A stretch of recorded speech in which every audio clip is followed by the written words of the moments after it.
வணக்கம். சற்று முன் கிடைக்கப்பெற்ற மிக மிக முக்கியமான செய்தி ஒன்று வெளியாகியுள்ளது. ஒட்டுமொத்த வாழ்க்கையும் முடிந்துவிட்டது. அமைச்சர் துரைமுருகனுக்கு உண்மைகளை கூறிய ஜாபர் சாதிக் ஒட்டுமொத்த கதையும் முடிந்தது என்றே கூறலாம்.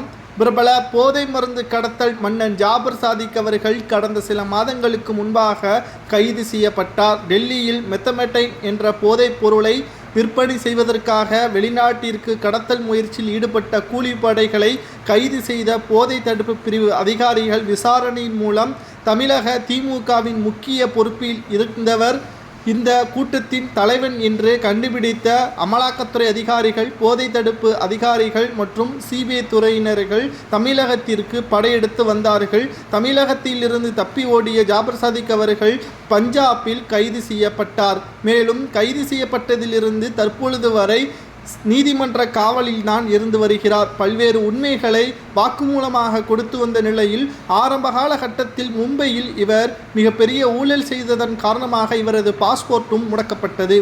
மேலும் அதிலிருந்து ஜாமீனில் வெளிவந்துதான் தற்பொழுது தமிழகத்தில் திமுகவில் ஐக்கியமாகியிருந்தார்.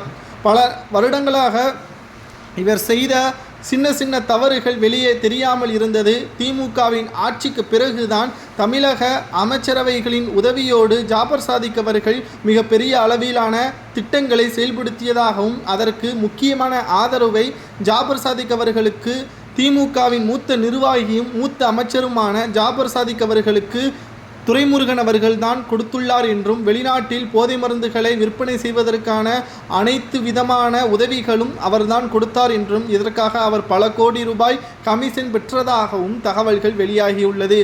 ஆரம்பத்தில் இருந்து அமலாக்கத்துறை அதிகாரிகளும் போதை தடுப்பு பிரிவு அதிகாரிகளும் ஜாபர் சாதிக் அவர்களிடம் விசாரணையை நடத்தி வந்த நிலையில் சில உண்மைகளை மட்டும் தெரிவித்திருந்த நிலையில் இதற்கு மூல காரணமாக யார் இருந்தால், உங்களுக்கு உதவி செய்தது யார் என்ற பல்வேறு கேள்விகள் தெரியாமல் இருந்தது. இப்பொழுது உண்மைகளை கூறிய நிலையில் ஜாபர் சாதிக் அவர்கள் கொடுத்த வாக்குமூலத்தை அடிப்படையாக கொண்டு அமைச்சர் துரைமுருகன் அவர்களை விசாரணைக்காக டெல்லிக்கு அழைத்து செல்ல உள்ளார்கள். இந்த விசாரணையின் முடிவில் ஜாபர் சாதிக் அவர்கள் கூறியதும் துரைமுருகன் அவர்களது வங்கி கணக்கில் பரிசோதனை செய்த பிறகு உண்மை என்றால் நிச்சயமாக 7 முதல் 10 ஆண்டுகள் வரை சிறை தண்டனை வழங்கப்படலாம் என்றும் இது மிகப்பெரிய அளவிலான வழக்காக மாறும்.